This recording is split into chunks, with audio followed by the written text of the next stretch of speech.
5 on your side at 10 starts now.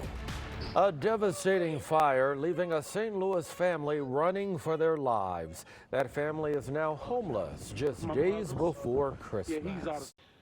Very, very scary. The family's close call, and the message now coming in from the American Red Cross. Thank you for joining us at 10. I'm Brent Solomon. Kelly Jackson has the night off. That fire happened last night in the Walnut Park neighborhood in North St. Louis. New tonight, Robert Townsend talks with the family now navigating a terrible loss. Thursday night initially was a normal one for Gretchen Strong and her family in North St. Louis. Got off work a little early. Only to arrive home and first learn.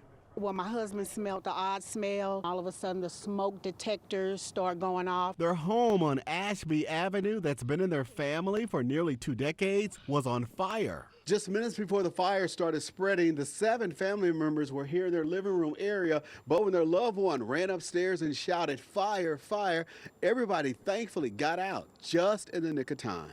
We proceeded to try to extinguish the fire. But they were no match for the fast-moving flames and thick black smoke. Gretchen Strong and her family lived here with her niece, who has 3 young boys, including 7-year-old twins. Very, very scary.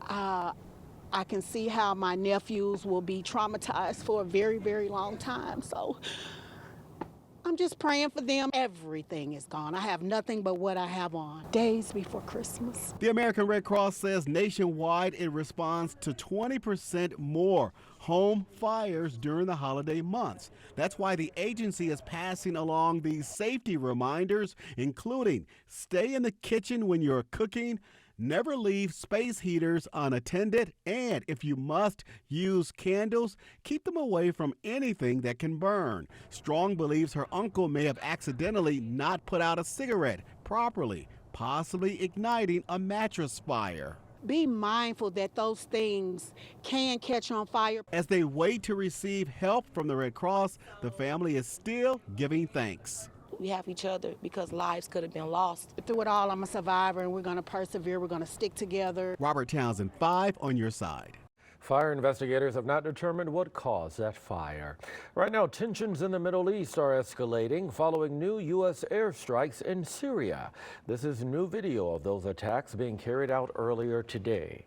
The White House says strikes were against ISIS targets, including the terrorist group's infrastructure and weapon sites.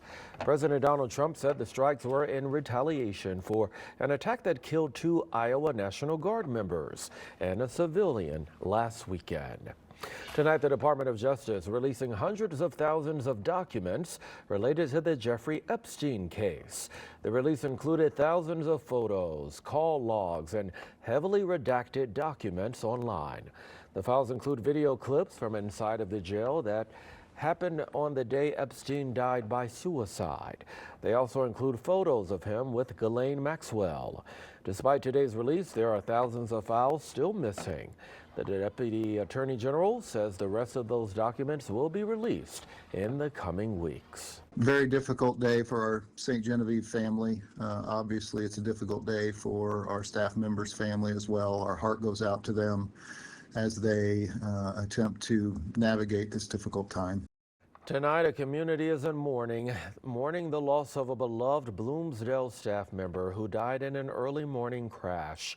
It happened just after 7 this morning on Highway 32. Investigators believe the victim's car hit a school bus after hitting another car moments after hitting a semi. No one on the bus was hurt. The other drivers are expected to recover. The name of the staff member who died not yet released. Tonight, the man charged with shooting into a crowd of people at a Cinco de Mayo festival is now acquitted. 2 people were shot during that festival on Cherokee Street back in 2023. Investigators arrested Darion Benton and another person whose charges were later dropped. Benton admitted to firing shots into a crowd of people, but argued self-defense. Benton pleaded not guilty, and today his lawyer confirmed that a jury acquitted his client Thursday. Well, the St. Louis Circuit Attorney Office reacted to that decision, saying they respect the jury's verdict and will continue prosecuting those who engage in gun violence. A St. Louis City agency launching a new program to bring housing to an area hit by the May 16th tornado. The St. Louis Development Corporation approving more than $3 million to build modular homes in the Ville. This will be along Aldine Avenue. The homes will be for people who make less than 80% of our area's median income. SLDC officials say they'll be able to build 10 homes for now, but they could build more if the program is successful. We have new homes being built in an area that has been impacted and disinvested in for several decades, but also an area that has been unfortunately impacted by a tornado. And so if this is successful, certainly we look to have ways to produce additional housing. Construction is set to start in the spring. SLDC hopes to have those homes ready by the end of 2026. St. Louis County Executive Sam Page heading to trial next year, and that decision was made at the end of a court hearing about his case today in Greene County. Hours ago, a judge denied Page's request to dismiss the case against him. He's accused of misusing taxpayer funds to mail out flyers about Proposition B. Page has pleaded not guilty in the case, and this all comes a day after he announced he would not seek re-election at the end of his term in 2027. Coming up, how a St. Louis County nonprofit is making sure thousands of kids won't go hungry over the winter break. And today's highs were in the 30s. Tomorrow we're headed to the 50s. Then we're even warmer than that with record warmth possible next week. I've got your full forecast coming up next. And go ahead and check it out. Here's what's streaming late night on 5+. Up next, an all-new episode of Michelle on the Money.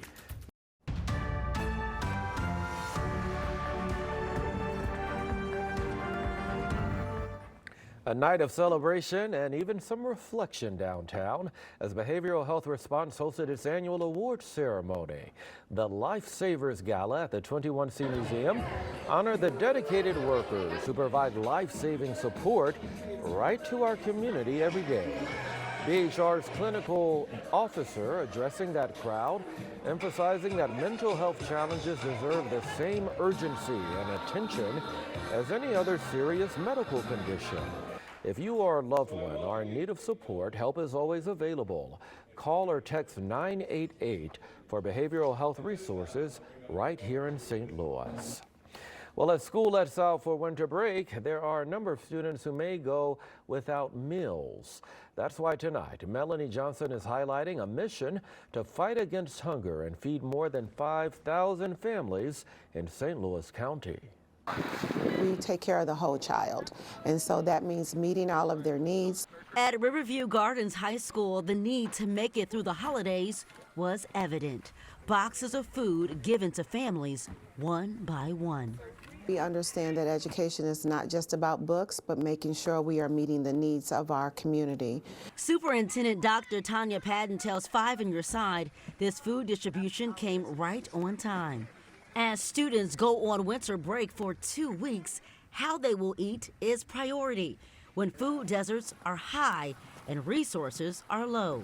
Communities like this in North County, in the city of St. Louis, you know, it's a struggle because it's just a lack of resources, and parents are doing the best they can, but this is an opportunity for us to partner not only with the district but with the parents to make sure that they can take care of their kids' needs. Miranda Walker-Jones is the CEO of the Little Bit Foundation, leading the mission to hand deliver 4,300 meals before Christmas. Team of volunteers giving out hundreds of boxes of food and produce Friday. Operation Food Search and Children's Services Fund also stepping up to fill in the gap. There's a kid that will not be as food insecure because we know food insecurity is huge right now, but to be able to have something that they can eat right away, having fresh produce, it means the world that we should be able to do this for our own community. This helps us to send them home on this holiday break feeling like that they're cared for and that we are going to always be here for them. As the Little Bit Foundation proudly serves 60 school communities, the nonprofit is on track to feed 8,000 families this week, proving in this season of giving, every little bit counts. Melanie Johnson, 5 on Your Side. And the Little Bit Foundation also dropped off 1,500 meals in North County through their Sonny's Closet program.